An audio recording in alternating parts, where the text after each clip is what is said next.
Wow. I I just can't wait for you all to listen to this episode. You know, I've interviewed a lot of people who have been through all kinds of fertility journeys, and some of whom are very much in the midst of their journeys, some of whom are at the end of their journeys or their journeys were years ago. And, often what I find is that the conversations kind of have this tinge of sadness, of grief, of struggle, of pain because of everything they've gone through. And that sometimes really kind of is pervasive throughout the conversation. Like you can kind of hear in the way they related to their journey or what they're going through now, how hard it is for them. This conversation with Emily Sklar about her egg freezing journey was completely different. I was totally blown away. She comes to this in such a positive, like, this is where I am. This is where I'm meant to be. And I'm doing this for me. And I'm like, this is what my life is supposed to be right now. And here I am. And I want everybody to know about this. I felt, Emily she says, personally, she says, Judaism is a sliver of her life at this moment. It doesn't play the biggest role. Judaism isn't, one of the biggest pieces of her life right now. And yet when I listened to her speak, I felt like, and for the Orthodox people out there, I felt like I was getting a musser schmooze from like one of the big rabbis, like meaning that she spoke so much about faith and like I know I'm in the right place right now, and what's meant to happen is meant to happen. Often when you hear it on high from like a big rabbi or a rebbitzin, you think like, oh, like they're just kind of telling me the way I should view this really hard struggle in my life. But when you hear it from someone who's in it, it's just so much more powerful. And that's what this conversation was with Emily. I was totally blown away. Take a listen. I'd love to know what you think. Please, you can always message on Instagram, or you can send us messages through our website at I Was Supposed to Have a Baby. I'm always interested in feedback. Hi, I'm Dr. Aimee Barron, the founder and executive director of the nonprofit I Was Supposed to Have a Baby. On this podcast, I invite different people to join me in conversations about infertility, pregnancy loss, infant loss, surrogacy, adoption, and so much more. We laugh, we cry, and we challenge the Jewish community to think differently about a topic that has been shrouded in secrecy and shame for so long. So join me as we talk away the taboo.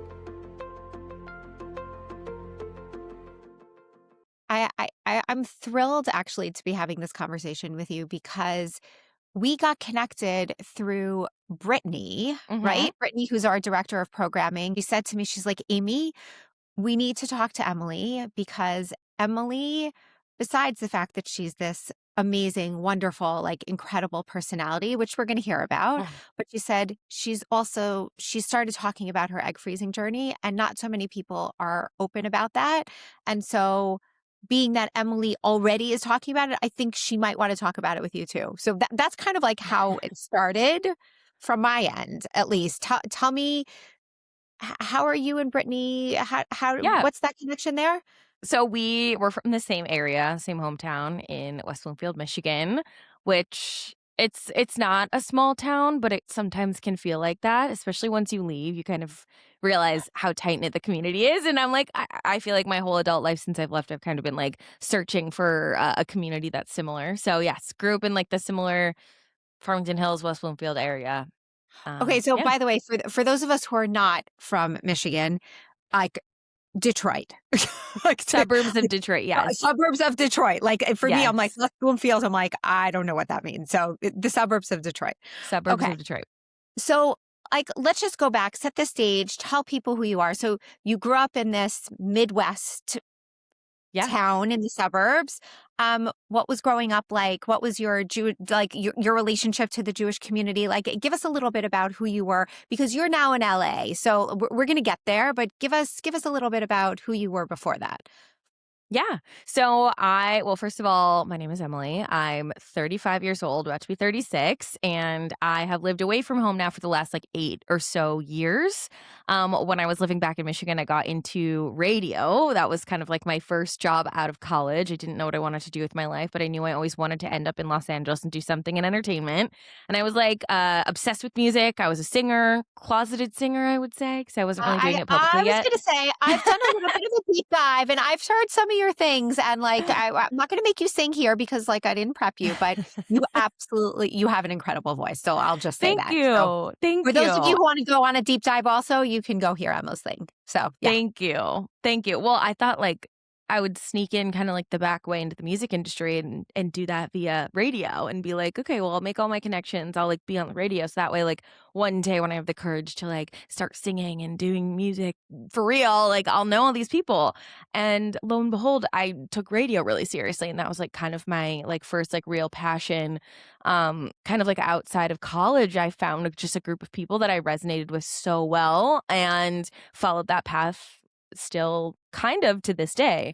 So yeah, What's so the I what's the radio scene like in, like, West Bloomfield, Detroit area? Like, what's it like? yeah, honestly, Detroit is one of the most incredible radio markets I've ever had the privilege of working in. It's a really, really awesome city because people still like appreciate the local media that's there. Yeah. And like I said at the beginning, it's not a small town and obviously the Metro Detroit area is massive. But it's small enough that the community aspect is still so important. And I mean, Midwesterners are just like the best people I will ever meet in my life. I always, when I meet someone who's a Midwesterner outside of the Midwest, I can instantly tell that they're from the Midwest because it's just a different breed of people. And it was so fun, and it really like taught me the value of like storytelling and connecting to people via just like shared experiences. And that's kind of like guided me through my career. I then ended up in DC. I was doing a night show there. Um, and then about 3.5 years ago, I finally was like, I'm going. I'm going to LA. It's what I've wanted forever. And so I took the leap and ended up in Los Angeles. So that's where I've been for the last 3.5 years. Amazing, amazing. And so tell me a little bit about your family, your background, and like I'm sort of getting to the place of I want to get us to like when a lot of people when they're growing up sort of have this idea about like, oh, I'm gonna get married at this point. I'm hopefully gonna have kids at this point, but like I'm gonna have a career until then. And then like a lot of people plan out what their Yeah. life is like when they're very Never young. And I'm been me. curious. Yeah, so I'm curious about whether that was you. Never. I was like probably it's weird because lately I feel like I've been a lot more type A. I've recently transitioned into a more producer role than on air. And I don't know if it's like the job and now I'm like, "Oh, planning is like actually kind of helpful. Like it actually does help your life. Like maybe plan a little bit more." But until I took on that role, like planning, didn't know her. Like I didn't know how to do that and I was always like, "Well, I do better off the fly, so, like, let's just do it that way," you know? And nothing in my life was ever planned, and if it was And probably an nobody accident. I was gonna say, and nobody kind of like was like, you need to have a plan? Like, everyone like, people in your family, like, your parents were like, "Yeah, that like, just go." Actually, okay, it's funny that you ask because I do remember vividly. So when I was back in Michigan working at the radio station, it was like 1 mile up the street from my dad's office, and I got a text from him one day, and this was back so radio is like a very interesting industry where there really is like no linear path to what you wanna do. It's a little bit of luck, a little bit of timing, a little bit of skill, and a lot of grit. And I say a lot of grit because, I'm working weird hours. I'm working on the street team, the promotions team for like very little pay. And honestly, like it's a job that you start in and you don't stay in if you want to grow. And I had been doing this promotions job for about 3 years at that point. And I remember I got a text from my dad at one point to go to lunch. And I was like, "That's weird. He doesn't normally, like, in the middle of the workday, hit me up to go to lunch." I was like, "There's an agenda here." So I'm like, "Okay, free lunch." A girl who's making $13 an hour, Oh maybe like gosh. 9, who knows? Okay. I was like, "Sick, I'll take the free lunch and the agenda, whatever, it's fine." So I go to this lunch knowing something's coming, and yeah, lo and behold, my dad basically sits me down and is like, "What are you doing? When are you gonna get serious? When are you gonna apply to, like, a public relations job or an advertising job?" Or because I went to school for journalism, but, like, communications, and he kind of thought, like, "Okay, enough, like, playing around with this little hobby that you're doing, like, let's get serious." And at this point, I was probably, like, 24, 25, Okay. maybe Were you younger. living at home still, or did you have your own apartment? At this point, I might have had my own apartment, Okay. but I'm not 100% sure. Okay. I I can't mean, but remember where but it the fell. point being is that it's not like I mean, whether it was exactly that moment or not, like, you were independent even though you were making not so Yes, much I money. was, and I sat my dad down, and I knew this was coming, and I was like, "Dad," I remember I was like, "Dad, you just have to trust me. You just have to trust me. Like, I know what I'm doing. I'm not just gonna throw away, like, the spot that I'm in because you don't see where this is going to lead." And he was like, "Okay, all right, I'll trust you." I love And it. I referenced this conversation with him so many times in my life because there have been when I moved to Los Angeles, I quit a job. I quit a huge opportunity to come here because I felt in my bones that it was time for me to move on. It was time for me to make a pivot. And my family at that point, they'd seen my track record and they know when I say trust me, I need to make this move. They're like, "You know what? You seem to know what you're talking about, so we're gonna trust you."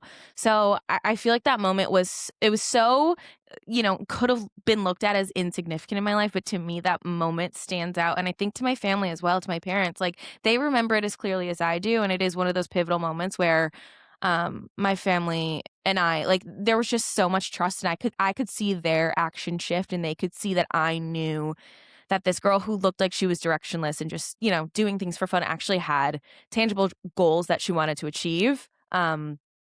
I was just willing to put in the time, in the short run to make these, like, long goals tangible.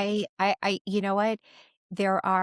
We all hear stories, whether it's in Hollywood or even in our own lives, like we hear stories of like people's parents pushing them into jobs or into careers that they don't really want because it's it would give them more status, Yeah, or they would be able to brag about it instead of brag about you instead of like, well, I'm not sure, or like, or even actually push people into marrying or dating people that they're not necessarily right for because they just want their person, their child settled. And yeah, I give so much, like, I think it's amazing what your parents did for you, and they're like yeah, trusted you. I think it's really incredible. totally. Yeah, I mean, I could tell in that moment, I've been so fortunate to have parents who, like, I can feel from my birth, like, they've only wanted what's best for me regardless of what they may think is best for me. Obviously, when you're younger, you may not recognize that so much, but in my adulthood, I've been, so lucky to be able to, like, so clearly see that everything that they want for me, um, eventually either aligns with what I want or they see why I said no. So I have been so fortunate to have parents who kind of trust my vision. But I will say with like the egg freezing journey, and I think that goes to that trust that I have in my family. My mom was kind of the one who did influence my decision to at least like look into starting the process. So, I think I've always been a pretty strong-willed person, and like if you tell me something, I'm probably going to like poke all the holes in it until I figure out for myself that I should okay, fine, yeah, it's something I should be doing. Like I don't always take things at face value. So, when my mom's like, "Hey, you're, you know, early 30s, mid 30s, you don't even really date that much. Like, you should probably start thinking about this." At first I was like, "Ew, no, don't stop telling me what to do. No, this is not for me, not yet." All these things. Um, but the more I like listened to her reasoning, and honestly, the more my mom was like, "Okay, like it's your choice." Like the more she laid off, the more I was like, "Okay, I think you might be right. Like I think this is something I should be doing." And did that come from, like, did it come from a place of where she's like, "Hey, I need to bring this up because I don't think you're thinking about it yet"? Was it that there are other people in your family, cousins, whatever, like friends of yours that were, having kids already? Like, where do you think it came from? And then also, why, what got you to the place where you became comfortable with it? Yeah. So I notoriously like don't date. I think I've been so laser focused on my career, getting to LA, like trying to do all these really awesome things in work life, um, that I never really had a work life balance. And I think I was so excited by what I was doing and it fueled me so much that it felt like it was filling the bucket of like work and life. And it wasn't until I made some pivots in my life that I realized, like, you can't just put all of your eggs into one basket, literally eggs. But I I'm like, I feel like maybe that should be the title of the episode. You can't put all your literally, literally. Okay, yes, I'm it writing should it down. be I'm writing it down. perfect. Um, but my mom has always, she's been perceptive of the fact that, like, dating has not been a priority to me, and my mom knows me so well. She truly is like my best friend. Like she knows every aspect of. Sometimes she knows me better than I know myself, and she kind of would just say like gently, like with love, like I know that you are going to want this as an option one day. Doesn't mean you have to like use it. Doesn't mean you have to take it. But I know you. I know that down the line you are going to regret if you don't have the option, so why don't you just give yourself the option? Because I clearly like I wasn't focusing on it and I think she was like if you're not gonna take this seriously, I will for you and I will nudge you gently and lovingly until you kind of can see it for yourself. And I'm so grateful that she did.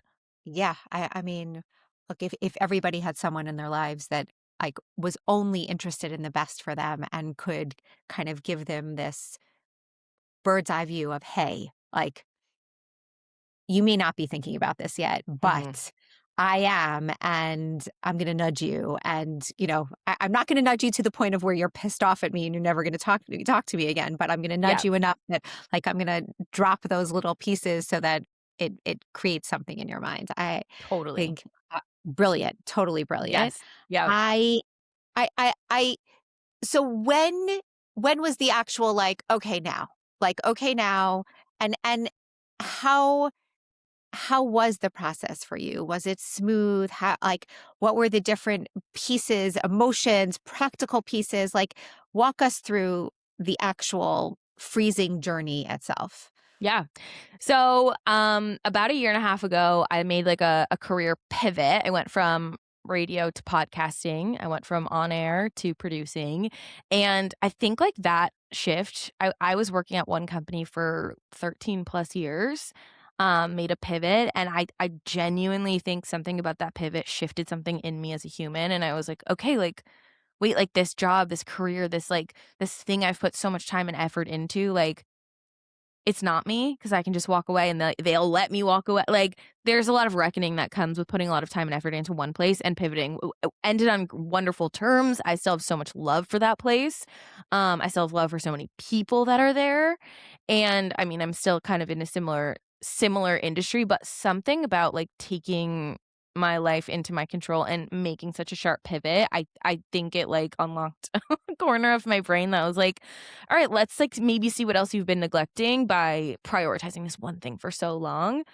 Because it was not too long after that. I think I switched careers in December of 2024 and I started the journey in like July of 2025. Okay. So not too long after. I honestly I can't remember a moment where I was like, maybe it was like turning 35. I think maybe that was it too. Was like that number just felt so round and so like Yeah. concrete. And it's like, okay, all right, 35.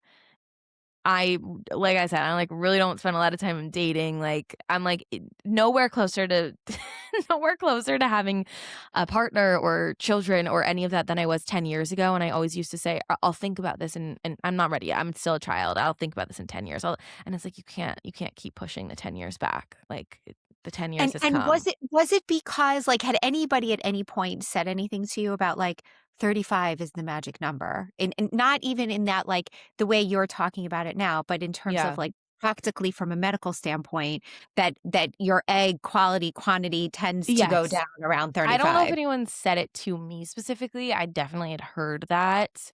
Yeah, Maybe my mom did. Maybe she did say like, "Hey, because she knew I was starting to consider it, and she's like, "Okay, like, maybe we start a little bit more seriously." But yeah, yes, I definitely did hear that. Um, and honestly, I wish so badly I would have done it probably 3 or 4 years ago. because Because I did not get as many eggs that I wanted to in this round, so I might do it again.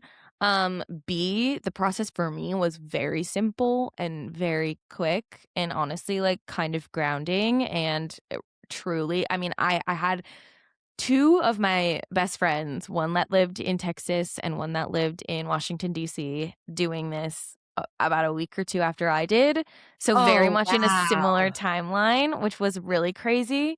Incredible, Like, so incredible. unplanned, like, wild, so I think I was, like, a week or 2 ahead of them, and so, I don't know, I feel like for me, I know I had a really easy experience, theirs were not as easy, they also did embryo freezing, which I think the process is almost identical, but, um, for me, it was so simple that it's like, "Why did I wait?" Like, what? Was it out of principle? Was it out of fear? Was it out of, like I don't know. So there's always just like, damn, I should have, that was not that bad. I should have done it sooner. But I know I'm lucky because my 2 friends that went through it had a bit harder of a time than I did.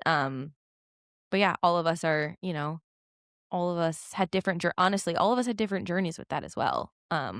Yeah, So yeah, it's, yeah, go ahead, go ahead.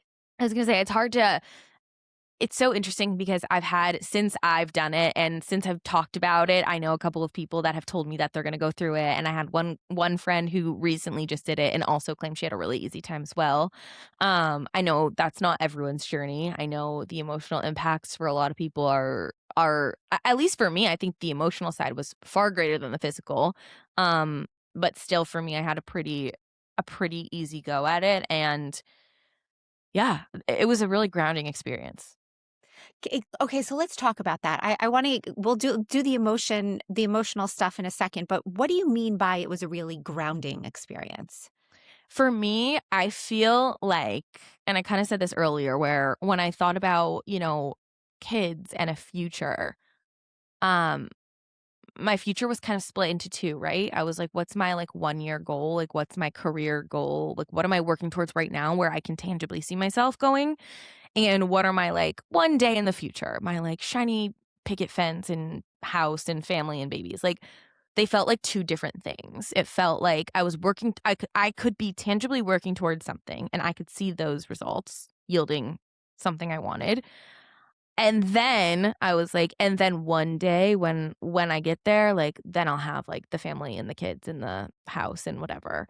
That goal never felt realistic. Not I don't wanna say realistic, but it didn't feel as it was how do I wanna say this? Like, mine quite yet. Like, it felt like a future version of me would work for that goal, um, but current version of me was, like, busy.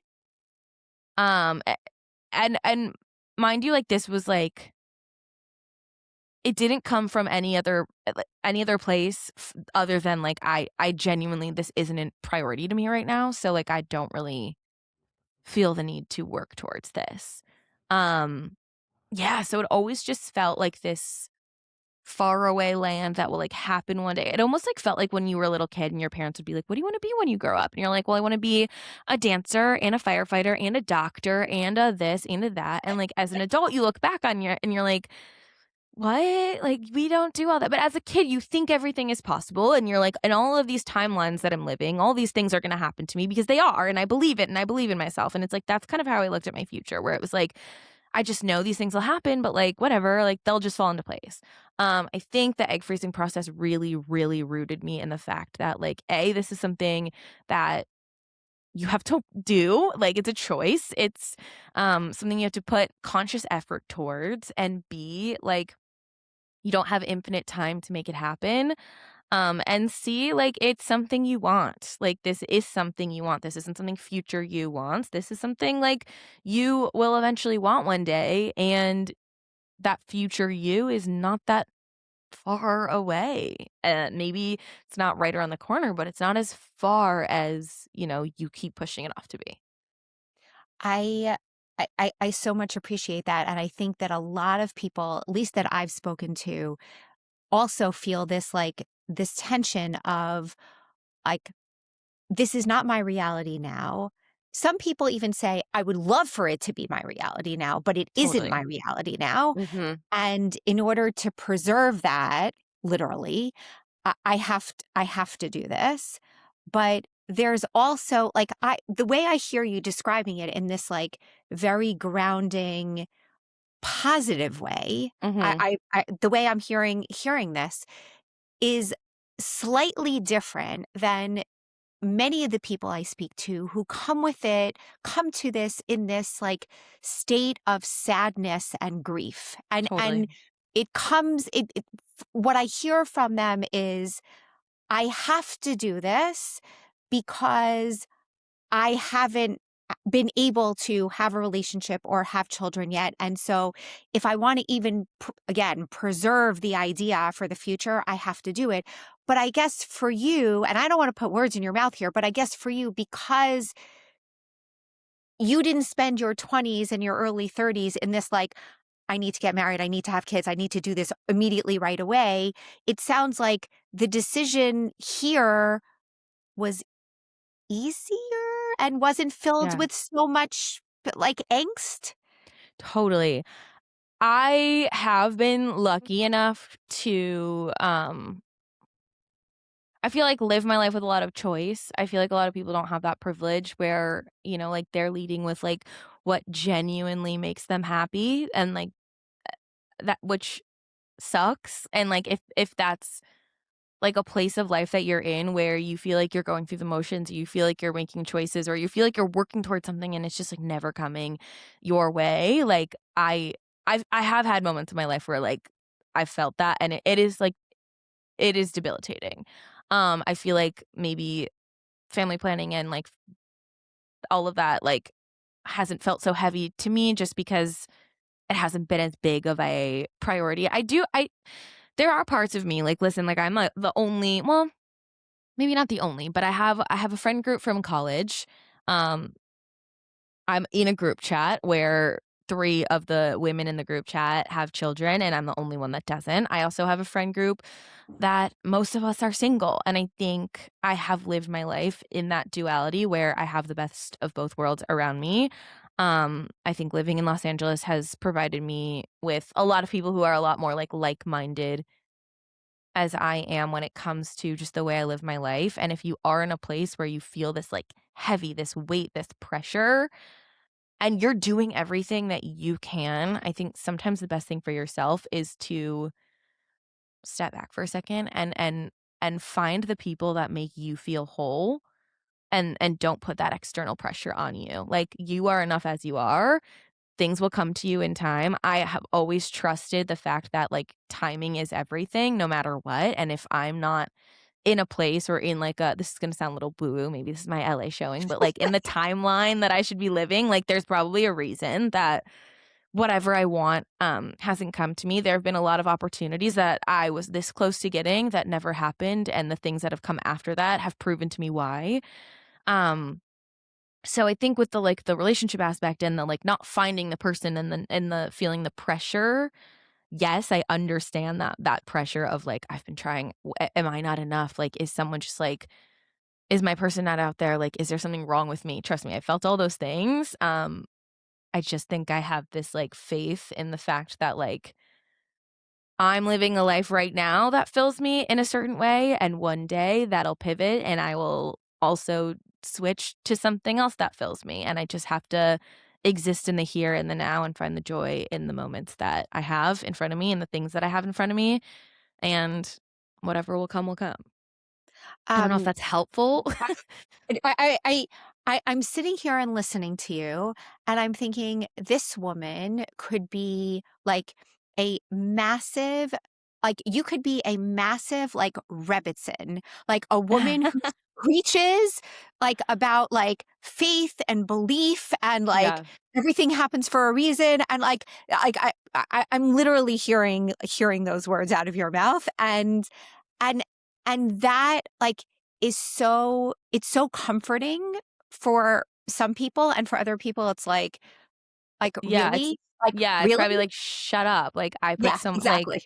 and I get and I trust me, I get that, and it's I don't wanna, like, invalidate anyone's experience who has been trying or listen, I have a lot of friends who have struggled so hard with infertility as well, which I feel like is a whole other side to this that, like, who knows what I'm gonna experience when I, go to use the egg, so, like, I might see this experience with a whole new light in a few years. So I don't ever wanna invalidate that as well because that is something that you are not in control of, and you are doing everything right, and you are trying so hard to manifest something that, like, all that maybe, like, that's all you wanted. So all of this is to not invalidate any of that experience.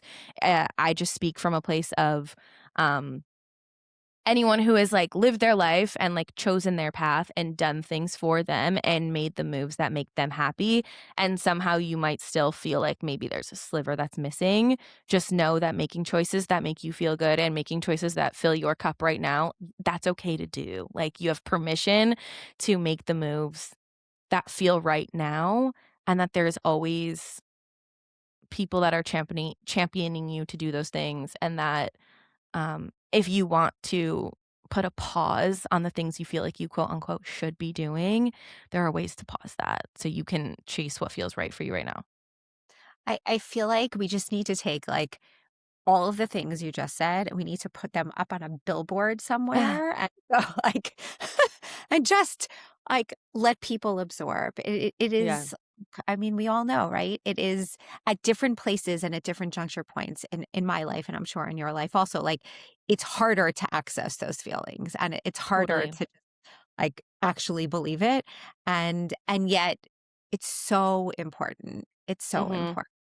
Um I wanna switch gears for a second, just about, like, the you and I, when we spoke in Yeah. our pre-conversation, we spoke about your passion for making sure that everybody knew that egg freezing was a choice, even from the time, like, that it should be taught in sex ed classes in high schools, and that, like, people don't really hear about it until they're sort of in their 30s, and then it all of a sudden, Mhm. like, whether it's their OBGYN or their mother or they have friends or whatever it is, like, it then it, like, I think the biological clock starts ticking, and whether you're Totally. aware of it or not, it becomes more of a bigger place in people's lives, but you've talked about the fact that you wish everybody knew about this from very young so that they could make their own decisions with their own power. So I wanted you to talk a little bit more about that.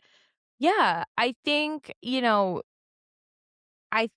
the conversation just needs to be normalized. I think it needs to be something that people know is an option. I mean, like, modern medicine advances so quickly. There are things that weren't normal, however many therapy. Like, therapy was Right. so like, taboo, you didn't talk about it. People were getting, what, lobotomies to, like, try to fix their brain and not that distant of our history, Sure. and now people are literally sitting on podcasts talking about their feelings out loud. Like, we can come so far with knowledge and with openness. So I think, like, starting the conversation, maybe not getting into the nitty-gritty details with kids, like, I get that people have boundaries with that, um, but just knowing, like, okay, science has created this thing, and that way, like, if we're raising women in this society to be these strong, independent women who want to have careers, who also, like, let's be real, like, women need to make money in this society that we're in. Like, we need to be able to be empowered all the way through. Like, we shouldn't just be empowered, okay, like, contribute to making money in capitalism, but, like, also go raise the kids and stay home. Like, let's support women all the way through and let's arm them with the knowledge that these tools exist and give them the choice when they are able to make it what they want to do. I y yes, yes, yes, and yes. I mean, my, my grandmother, who was a Holocaust survivor, always said, she said, "I don't care what you do with your life, but please make sure that you educate yourself as much as possible. Go as far as you can." I mean, I happen to be Yeah. a doctor. I could have chosen any other field, but go Yeah. as far as you can because I want you to be able to be independent because you never know what life has in store for you. And, Yeah. I hope you get married. I hope you have children. I hope you have a husband that also contributes, Yeah. but you need to be able to stand on your own 2 feet. And, like, this is going back generations. Like, Yeah. Yeah. I mean, the lessons Like from the Holocaust of, like, your entire family can be completely decimated, and yeah, you need to stand on your own 2 feet. 100%. I mean, what Cher said it best where she was like, "Mom, I am a strong woman." Totally. Or I am a strong man. What is it? Mom, I am a something Yeah. man, strong But man or mom, yeah, like whatever. yeah, When she had, I was asking like, when are you gonna find a strong man? She's like, Mom, I am a strong man. yep. Yeah, I just think like society places so many pressures on women as it is. Like, let's just like, can we just have the knowledge? Like, give us the knowledge. That's all. And then people can make choices based on that. However they want to move forward, that's up to you. But if we're not teaching people that they have these options, and listen, like when I say knowledge, I mean there's a lot of things about egg freezing currently that aren't perfect. I understand that like I think I had like 9 eggs. I didn't freeze embryo because I don't I still want to give myself the option to have children with a partner that I find one day. But, like, who knows? I might do it again and freeze embryo next time. But, like, knowing that was impactful to my decision and also impactful to the decisions I'm gonna make in the next couple of years as well of, okay, like, I have not that many eggs towards, the goals that I want. So, am I going to do a second round? Knowing the fact that this is not a guaranteed thing, right? Like, I'm not just like, "Oh, phew, I'm good, like, I can chill for the next 20." No, like, I understand, but that all comes with, again, having the knowledge, having the conversations, asking the questions, knowing people that have done this before, understanding their experiences, knowing which doctors you wanna go to. I think, like, that's also really important is finding doctors who can answer your questions. I remember, my my mom had some people in her life who worked in fertility, so she had a lot of insight for me going in. So I thought when I went into my, like, kind of preliminary conversation with my doctor that I was gonna be like, "Yeah, cool, whatever, like, great." And I remember she was kind of bombarding me with all of this information and all of these things, and I kinda blacked out for a second. Did not expect that. I was like, "What? Wait, sorry, like, what?" So it's a lot of information. It's a little bit overwhelming at first. And so if we can give people the tools to make informed, intelligent, impactful decisions, like why not? Hi, everyone. It's Amy. I just wanted to take a quick moment to say that if talking away the taboo means something to you, if you've listened to an episode and felt less alone, more seen, or more understood, please support us so we can continue doing this important work. Everything we offer, this podcast, our support groups, our resources, all of them are completely free.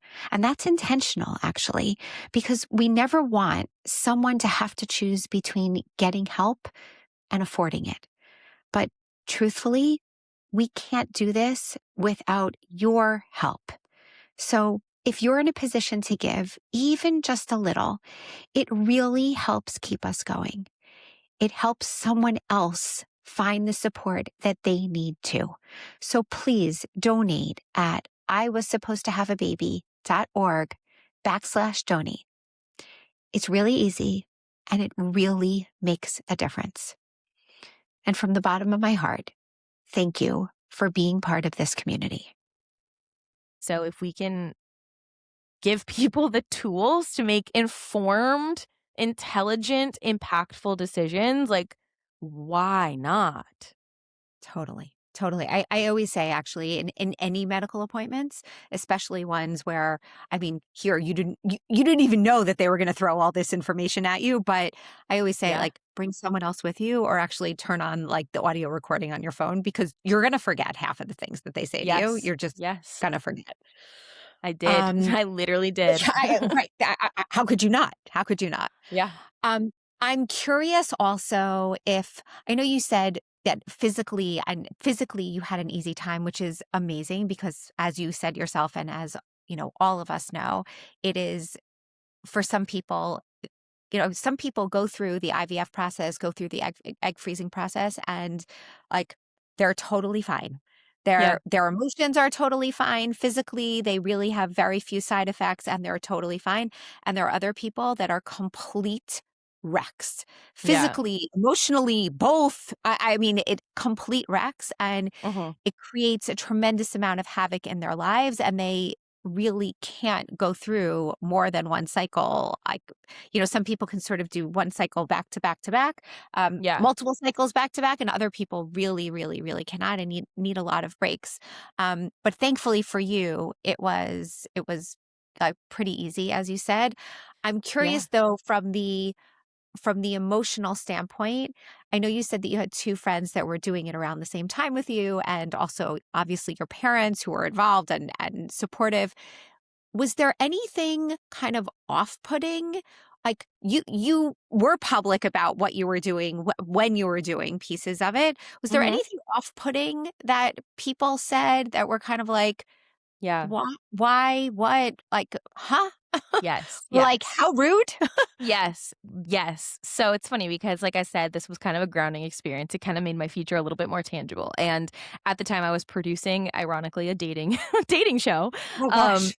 and so I remember I had a coworker one day and she was like, "I'm going to this like dating event. Do you want to come?" And I was like, "You know what? Like let's do it." Like this was mid egg freezing. And so Okay. obviously like that was the one thing that was on my mind. So I'm at this like it wasn't a speed dating event, but it was one of those like mix and mingle kind of things and you have like a paper and you're like find someone who like went to school in the Midwest and find Oh someone who gosh. hates Yeah, pineapple yeah. on pizza. Like you're like filling these things out to like have conversation with people. So it was like so cheesy. I remember two of my coworkers and I went and we were talking to this one person and I had shown up a couple minutes late because I was doing the shot and also wasn't drinking at that time. And so I like sat down, they were talking to someone and like slightly frazzled because I had just gotten there and I was like, yeah, like I'm freezing my eggs, like kind of just like blurted it out. And I remember him just kind of being like, "You really want to bring a child into this world?" I'm like, I mean, Wow. literally physically going through the process right now. So clearly I do, like spending a lot of money to do it. So yes, like I don't know, it was just like such a jarring, like I thought I was going to like a fun little event and this man like confronts me with like this like existential conversation that I'm like Seriously. sick. Like that's really not what I wanted to hear in this moment. But also like, a valid question, a valid question. Eh, eh, Um For Totally. some, for some, like, sure, like, Ma okay. I was gonna say maybe not the first thing you ask someone that you're just No. meeting, but hey. And also, like, if someone's putting, like, the time, the effort, like, no like I said earlier, I have a lot of friends who've struggled very, very intensely with infertility, and I do wanna, like, hold a lot of space for that because I've seen firsthand, like, how hard that can be, and I don't wanna color my joyful experience and my, like, pretty light experience and, like, invalidate anyone whose experience has not been that because I recognize how many people have had almost the complete opposite of what I have. And I think that this experience brought me so much closer to my friends. I remember like maybe either like just before or just after seeing one of my friends who struggled so hard. Um, she, like, announced her pregnancy, like, surrounded by a bunch of syringes and needles, and, like, I, like, remember, like I'm, like, tearing up thinking about it because I remember, like, for the first time, I understood the weight. I'm, like, literally tearing up thinking about this. I understood the weight of what she had gone through and, like, how much she had struggled to get to this place, and somebody asking that question is like, "Wow, you're really gonna invalidate all these people that have so much pain and passion," and just say that so flippantly to a stranger. I was like, "What?" Like, that's crazy. Wow, I did not expect to get emotional. Clearly the emotion there's emotion there. It's you can't go through this process without emotion. So to like to strip the two, it doesn't exist. Like, you can't like, I had a very easy physical time, but, um, the emotional side was twofold. I had a lot of beauty and reckoning with myself and, like, coming into myself and feeling as though, okay, like, I'm all I need, like, I can make this happen, like, I don't have to put this, like, weight on myself that I've put for so long, but also at the same time, it's like, it's scary, it's like, wow, like, what does this look like in the future? Like, is this gonna work? Like, so many feelings. So many, so So many, many feelings, and so many. it's hard to I wrote down a lot, I'm, like, wondering if I could find the note because I remember I was like, "I need to remember what this felt like," because I feel like it was so much back and forth where it was like some days I was like, "This is magical, this is so cool," and other days I was like, "Wait, this is tangible and this is real," and like, "Wow, do I want this more than I thought I did?" Or like, "Wait, do I actually want this?" Like, "Should I feel guilty if, like, I don't want it as bad as I thought it?" Like, it confronts you with a lot of questions in your life. I how could it not? How could it not? Totally. Right? How could it not? Yeah. And no, I'm just I I think for me anyway, sitting and speaking to lots of people who are on lots of Mhm. different journeys and at different points trying to build their families, like when people I hear often that when people confront them with that, like, are you sure you want to be doing this? Are you sure? Like, this is a lot of money, or this is a Yeah. lot of pain and angst, or this is a lot, like, there is no guarantee, or like, it's a lot of time. Like, isn't God or like the universe just sending you a message that maybe it's just not meant to happen? Like, why do you want to go through all of this? And I just think like, and I see people when they get those kinds of responses, of course they get so emotional because, Yeah. you know, how could you not? How Yeah. could you? And it's also, like, I don't know if it's just me, but there is, like, a little like, there's a little part of me that was like, "Okay, well, like, I have questioned it for so long, so, like, now you're gonna make me question it again?" Like, in the moment where I have made a decision, like, as an indecisive person, like, of course I've questioned this decision, that's why I'm in the position I'm in, like, so now you're gonna make me cycle through all of the thought like, come on, dude, like And like the first question, like yeah, at I a was like dating event, like really? yeah, it was yeah, that, like, in the moment, like, I just remember being, like, stunned, like, not a lot shocks me, I've seen a lot in my life, but I genuinely, I was like, "Huh? Now?" Yeah, I, like, just came from sticking a needle in myself with yeah, drugs I can't pronounce. Like, I can't go back on this. We're here, dude. Keep it to yourself. I don't know, it yeah, was just shocking. yeah, yeah. And and then I'll ask also on the flip side, like, were there yes, you had an easier time physically, Yeah, but there are always those things like I hear from people, "Oh, yeah, every time I did my shot, I need to have the little ice thing and a little this." Like, was there anything that yeah. made all the appointments and all of the blood draws and all of this, like, things that made it easier for you? Yeah, I FaceTime my parents the very first night that I did it, which was fun, and it made me feel like I wasn't going through something alone, especially going through a process that like, quite literally can't be done alone, like, alone, um I mean, I live alone, so I was injecting myself by myself every day, like, I didn't have anyone injecting me, I, like, didn't have anyone to hold their hand like, which is how I've lived my life, so, like, to me, it didn't phase me, but then, you go online and you research and, like, oh, there's a lot of people that go through this that, like, have a partner giving them shots and do I'm like, again, like, it's kind of like a subtle reminder of, like, "Girl, you're in this alone, like, you're in this life alone right now." Mostly by choice, but also it's not all choice, um so I think, like, FaceTiming friends and family. I also, like, really wanted to document this process because, like, I just know how much it wasn't I don't wanna say it was, like, a hard decision to do, but it wasn't an easy decision to do. Um, And it was definitely a weighty decision, and I wanted to be able to I share a lot of my life and, like, if not to share this for other people, like, to have it for myself. So I think documenting it, um, was really powerful for me because I was like, "I would have loved to have all this information, so let's document it." Even if I don't share it, it was empowering for me at the time. And then also having some friends going through it, I almost felt like like, um this, like, opportunity to be like, "Okay, like, I'm gonna, like, take really careful notes, like, I can pass this to my friends and, like, get them excited and tell them how it's not so bad and, like, answer all their questions," and that was really fun and special to do.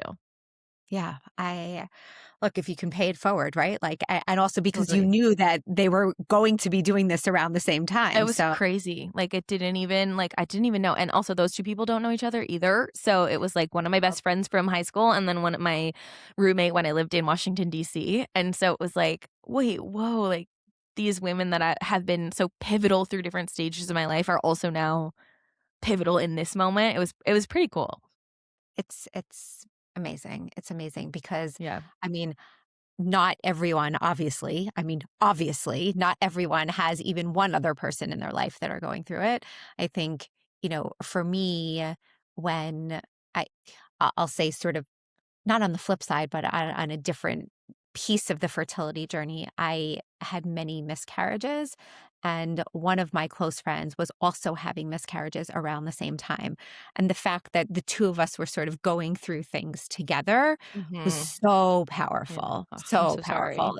It always helps. Thank you. No, but it always helps. Like when you Yeah. have someone else who's literally like living through it at the same time, it's so helpful. It's so I wrote this thing about I think I titled it, like, "Your friends don't hate you, they just, like, aren't at the same life stage as you," because, like, I was feeling some, like, feelings that I'll put on I will own these feelings, they are my feelings, I'm not putting this on my friends, but there were moments where I just felt like, in this group chat with 3 women who all have kids and all have very different priorities in their lives than I do.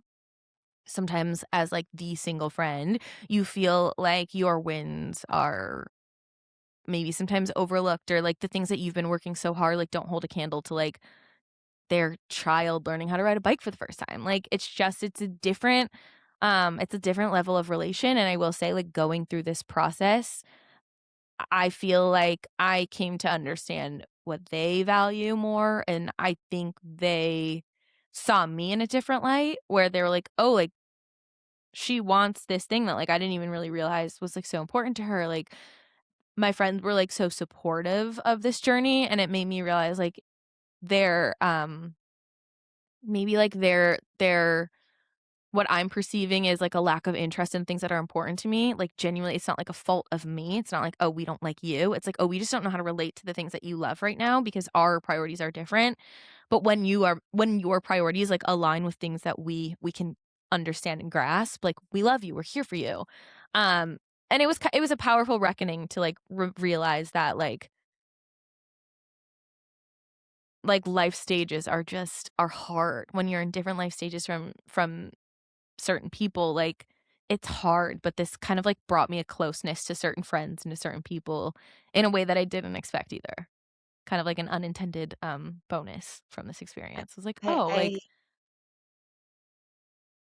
like, your yeah. worth doesn't." It's hard to, like, tangibly put into words, but, yeah, it just brought me a lot closer to certain people, and I saw them through a different light, where I was like, "Oh, it's not that you don't care about me. It's that maybe, like, the things that I value right now in my life, like, aren't things that you get or understand, but, like, I know that you are there for me as a human."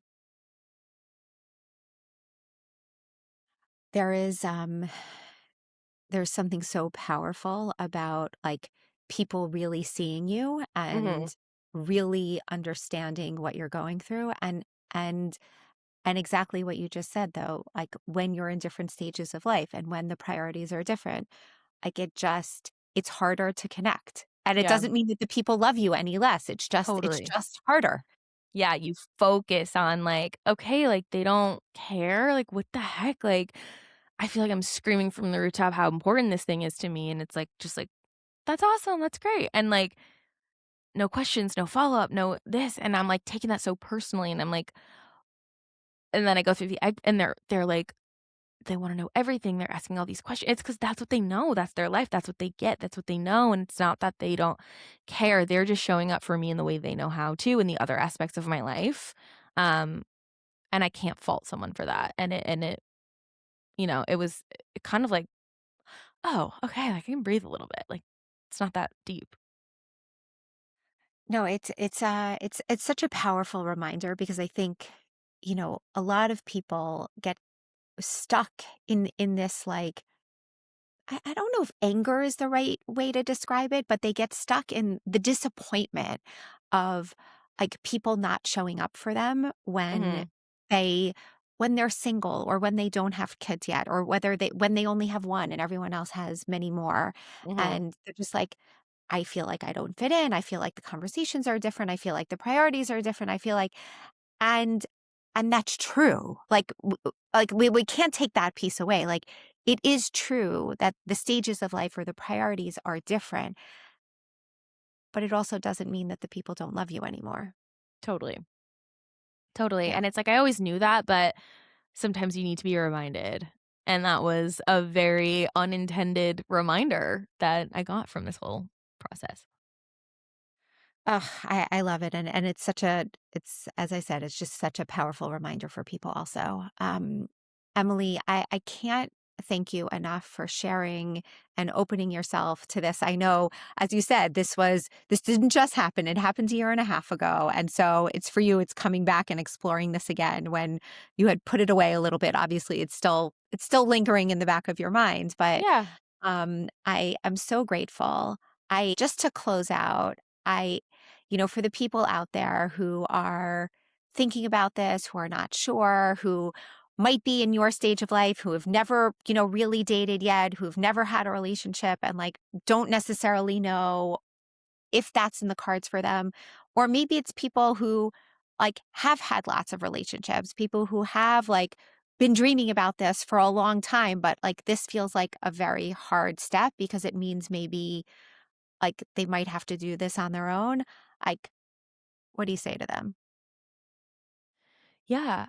I think that doing something on your own is always better. Doing something that you wanna do on your own is always better than not doing it and wondering, "What if?" Um, you on your own are enough as you are. So don't ever let the fact that you don't have a partner or you don't have a person that you thought you would, have in your life, like that shouldn't stop you.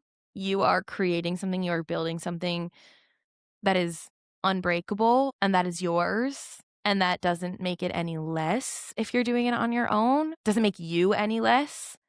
I think that going into this is such a huge step and is something to be so admired. So if you are making that choice and you do wanna do it on your own or you are struggling to figure out what you want, like, just making any step towards whether you want to go through egg freezing or whether you decide maybe it's not for me, just that step alone is a huge decision and be proud of yourself for even just, like, getting to that point. I think people have so much pressure on themselves as it is. So just give yourself grace. You're not the only person going through this. Sometimes it might feel like you are, and you are so, so, so not the only person going through this. So know that there are other people who are there to support you, who are there to love you, who are there to guide you, and who are rooting for you always. So make decisions that fit your life and feel good, and just kind of got to surrender a little bit and know that the choice that you make is going to be the right one for you. I'm just gonna say yes. Yes, yes, yes, yes. I mean, such a powerful word. Powerful. It'd be nice if I actually could get the words out, but such powerful words. I can't think of a better way to end, honestly. You are a tremendous real guiding force for people who are not sure what to do, when to do, how to do, and just I think listening to this will give people a tremendous amount of strength. So thank you. Yeah, thank you. Thank you for having this conversation. I think, the first step for a lot of people is exploration and just knowing their options and knowing what's out there. So, I mean, this platform that you're building is so, so powerful to have tools for people who are in such a vulnerable place and in such a place of question. Like, this is such a beautiful thing you feel, Amy. So, um, thank you for building this and thank you for having this community. Thank you. Thank you so much for listening. If you have any comments about this episode or would like to suggest a future episode, please reach out at 917-382-0422 or send us an email at info@iwassupposedtohaveababy.org or info@iwsthab.org. And please don't forget to like, rate, and review so we can continue spreading the support to the wider Jewish community.